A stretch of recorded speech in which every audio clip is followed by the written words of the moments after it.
Here's a quick video on how to operate the washing machine. You just push power to start it, open the lid,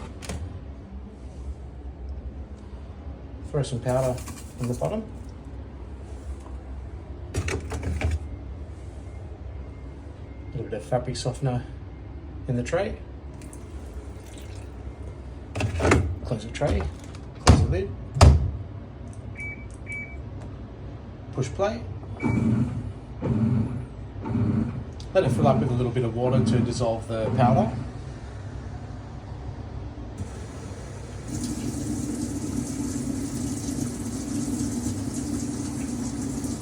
Probably let it go for about a minute, let the powder dissolve into the water, then open it up. Simply throw your clothes in, close it back, and push play. Thank you.